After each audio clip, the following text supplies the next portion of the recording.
Morning and thanks for waking up with us on this Wednesday, hump day, June 27th. I'm Lauren Barnes. I'm Joe Moreno. Very active around here yesterday, especially in the studio, in the weather lab, and also just around the Ozarks with all that rain, right? Yes, rain and severe weather. Exactly. Elisa was tracking all of that for you last night. Beth Finello is in right now to tell us what to expect today. Nothing like we saw yesterday. Today we're looking at plenty of sunshine. Look at this.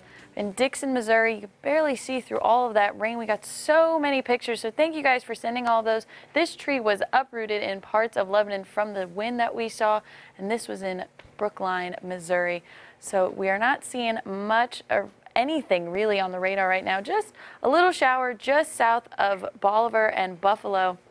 Right now it's raining in Pleasant Hope. That's going to move out. Look at all these storm reports that we saw over the last 24 hours. We had a couple showing trees down. This one shows portion of a roof was ripped off of a building in Mansfield. This one showing dog pens and a carport half destroyed. So we had plenty of storm reports, mainly just wind damage was the main concern yesterday. We have heat advisories in effect for most of the Ozarks. Those are going to last through Thursday and Friday. Right now in Springfield, temperatures at 72, dew point at 66.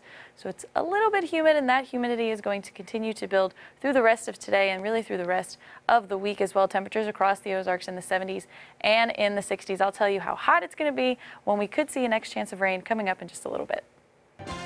All right, Beth, we'll see you then. In some election coverage this morning, 7 states held primary elections yesterday, and it was a good day for seasoned political veterans, except in one New York congressional district. As CBS's Laura Podesta reports, that's where a top Democrat suffered a major defeat.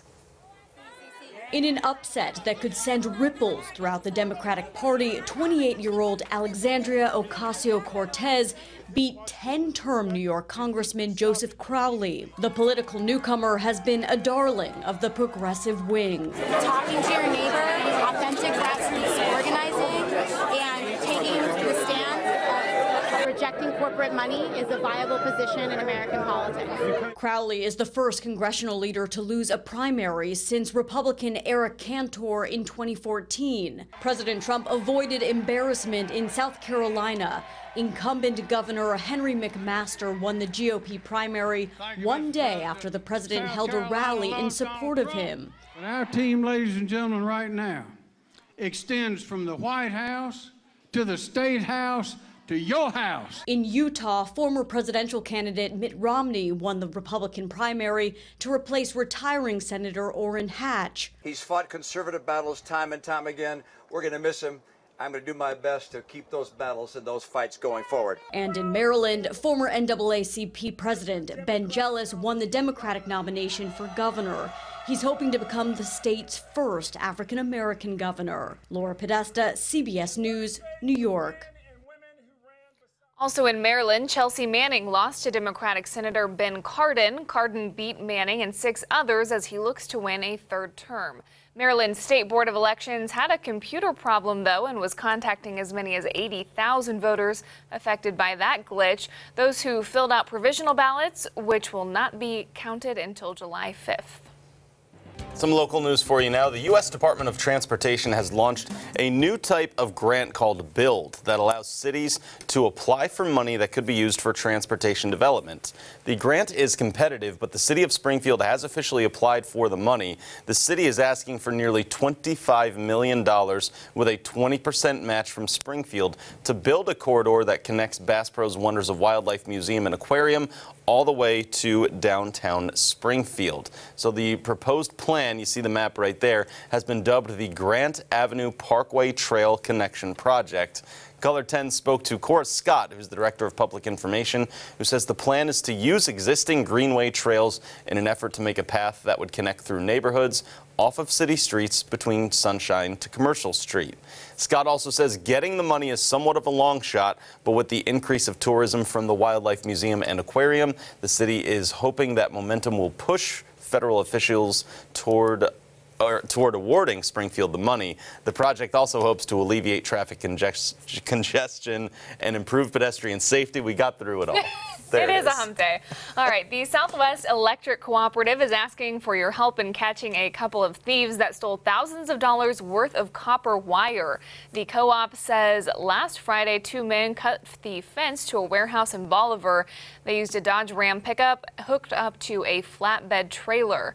They got away with $6,500 worth of wire, and the suspects were last seen heading east on Highway 32 from Buffalo and had stopped at a gas station, which captured this picture on surveillance.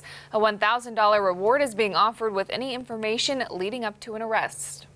Cell phone towers can pinpoint your exact location at any given time, and up until recently, police didn't need a search warrant to get that information, but a recent ruling by the Supreme Court is changing that. Now, if police want to get those records, they'll need to prove probable cause in order to get a search warrant. Defense attorney Adam Woody says this decision is a win for the Fourth Amendment and privacy rights. Their cell phone can be used to track whether that alibi checks out, or conversely to see if they were actually near the scene of a crime. Up until now, law enforcement agencies have been able to simply go to the cell phone provider. Historically, they've had to prove really nothing. Greene County Prosecutor Dan Patterson says this decision won't affect his office or the local criminal system that much, since many agencies were already using search warrants. In your medical coverage this morning, this summer we're all doing our best to stay cool during these hot days, especially this upcoming week. But did you know that your medication needs that same attention? Certain meds like EpiPens are life-saving when a person has a severe allergic reaction. But if it gets too hot, it could stop working. Meds are safest and most effective when left at room temperature.